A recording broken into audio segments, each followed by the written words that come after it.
Magandang umaga po sa inyong lahat, no. Meron po tayong dignum ngayon na galing po sa matanda. Hindi ko inaasahan po na makapag-explore tayo doon sa gubat. Siguro nasa edad po siya 80 years old po. Tsaka ito yung pong kahoy na to binigay po sa atin, guys. Sabi po daw niya, ito yung dignum na hindi po talaga nasisira sa tubig, kaya binigyan tayo. Subukan po natin na eksperimentuhan kung tunay po ba, kasi po nakikita ko sa YouTube yung mga antingero dyan, kapag inilagay sa tubig, dito sa glass, guys, na mayroong tubig po dito, isubukan po natin na ilalagay po ito yung maliliit na tipak para malaman natin kung legit ba. Kapag lumutang ito, ibig sabihin fake. Kapag nilubog sa tubig, ibig sabihin yan ay legit po. Kapag lumulutang po yung kahoy na ito, ibig sabihin ay fake po itong kahoy na binigay po sa atin, dignum. Kapag fake ito, guys, hindi yan lulubog. Kapag lulubog, legit po. Kaya subukan natin. Bro, ikaw muna, bro. Si bro lali talaga magtipak ka lang, bro, kung totoo po yung sinasabi po ng matanda. Binigyan tayo ng dignum. Maliit lang, bro. Matigas. Matigas. Gamay lang, gamay. Kini lang, bro. Kini para matuo yun ang mga tao kung legit pa. Man. Guys, so naglubog yun siya, guys. Ibig sabihin nito, legit po yung binigay po ng matanda sa atin, guys. Ito na po yung dignum.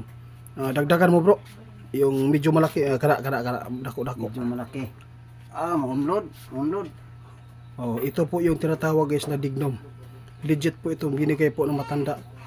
Kasi yung matanda talaga ay kabisado po nila. Kasi 80 years old po yung nagbigay sa atin.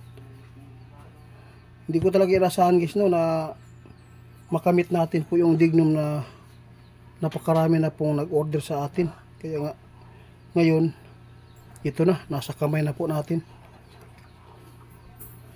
Yung maliit lang, guys, kunin ko muna to, guys, para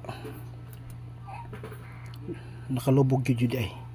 Okay, maliit, guys, ito lang.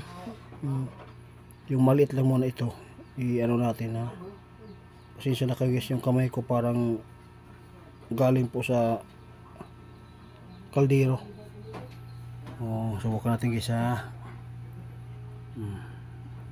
legit po talaga yung dignum na to, kasi po nakita natin na lumubog talaga yung kahoy na to. Salamat naman po si Bibi Boss dito, guys. Challenge po tayo. Pinahanap tayo ng ibang kahoy. Subukan daw. Ito kahoy po ito, guys, no.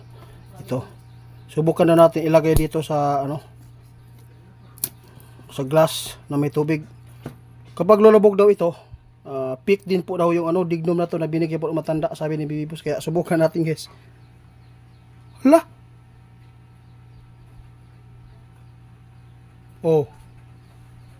Ibig sabihin nito, legit po yung binigay po ng matanda. Bukat na kahoy. Ha? Bukat ipil-ipil. Ipil-ipil? Oo, kita na sa gawas. Kahit pa. Anong klaseng kahoy niyan? Basta hindi dignum. Tingin daw yung uban. Basta naniniwala ako sa matanda, kasi matanda yun, 80 years old, nagbigay sa atin. Sinubukan namin, guys, ng ibang kahoy. Di man yun mo lubog, mulutaw man. Maghanap tayo ng ibang kahoy, guys, kasi po ito kahoy yun, yung malaki naman talaga to. Subukan natin, guys, kasi si Bibi Boss ay di talaga naniwala na dignum ito. Kini kahoy, dako mo yun, lutang. Nakalutang man. Tarawa, dako mo kini kahoya, naglutang magani ni. Kining isa gamay, dignum. Mutuan na sa ilalom. Ang ibig sabihin nito, salamat Lolo Tasyo sa yung binigay na dignum. Shout out pala, no, si Tatay Tasyo. Salamat tayo sa binigay po niyo na digno.